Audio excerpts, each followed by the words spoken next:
Penjabat Gubernur Papua Dr. Andes Apatoni MSI yang diwakili oleh staf ahli Gubernur Papua bidang pengembangan masyarakat dan budaya daerah Matias B. Mano secara resmi membuka rapat kerja kenaikan pangkat bagi pegawai negeri sipil PNS di lingkungan pemerintah Provinsi Papua pada Selasa 29 Juli 2025. Dalam sambutan yang dibacakan, Gubernur menekankan pentingnya reformasi birokrasi yang bersih, melayani, dan berintegritas. Ia berharap kenaikan pangkat tidak lagi sekedar rutinitas administratif, melainkan menjadi motivasi untuk meningkatkan kinerja ASN.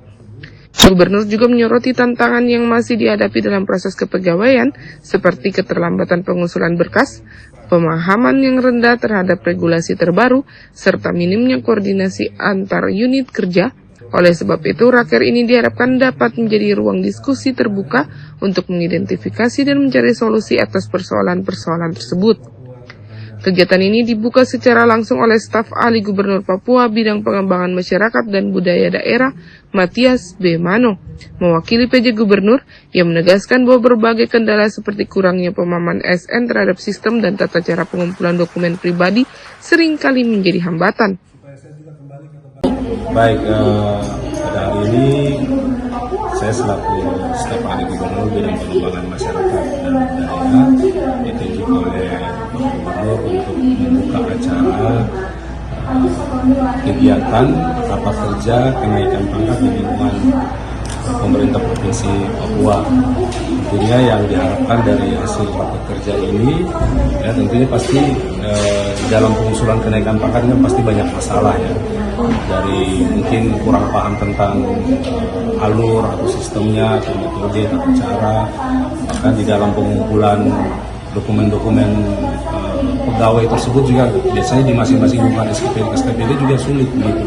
Artinya koordinasi antar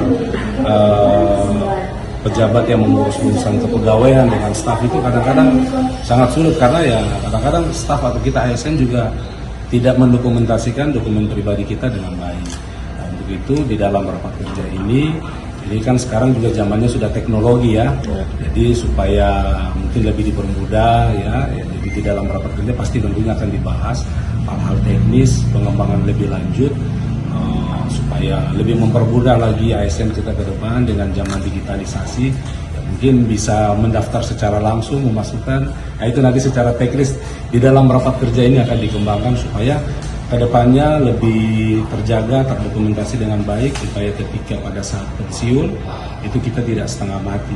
Atau terutama pada hari ini yang dibahas itu adalah kenaikan pangkat. Jadi ketika urus pangkat mau naik pangkat jangan nanti pegawainya marah-marah ternyata dokumennya yang kurang atau pejabat yang ngurusnya yang tidak tahu sistemnya atau koordinasinya kurang dan seterusnya. Itu yang akan dibahas pada hari ini. Sementara itu, Kepala Bidang Pembinaan dan Kesejahteraan Aparatur BKD Papua, Jeskiel Edison Tejuari, menjelaskan bahwa kegiatan ini diikuti oleh pengelolaan kepegawaian dari sekitar 40 OPD. Ia menyampaikan pentingnya penyesuaian terhadap dua sistem utama, yaitu Sistem Informasi ASN atau SIASN dan Sistem IMON. Pelaksanaan rakor kenaikan pangkat ini yang hadir dalam kegiatan ini adalah semua urusan kepegawaian di OPD, kurang lebih 40 OPD di lingkungan pemerintah Provinsi Papua. Dan tujuan daripada rakor ini sebenarnya lebih memantapkan setiap pengelola kepegawaian di SKPD atau OPD untuk lebih memahami, karena sekarang kita dengan sistem informasi, ada sistem informasi aparatur sipil negara, tetapi juga ada sistem informasi IMON. Jadi ada dua aplikasi yang perlu dilakukan penyesuaian oleh pengelola kepegawaian di SKPD sehingga kenaikan pangkat saja, proses pindahnya saja sendiri terpisah-pisah sehingga pengelola kepegawaian harus lebih tahu bagaimana mengelola aplikasi itu. Dengan raker ini, Pemprov Papua berharap seluruh pejabat pengelolaan kepegawaian dapat memahami regulasi terbaru, memanfaatkan teknologi secara optimal, dan mampu menyukseskan manajemen ASN yang lebih transparan, akuntabel, dan profesional. Dari Jayapura, Papua, Yesi Iriani, Jaya TV, mengabarkan.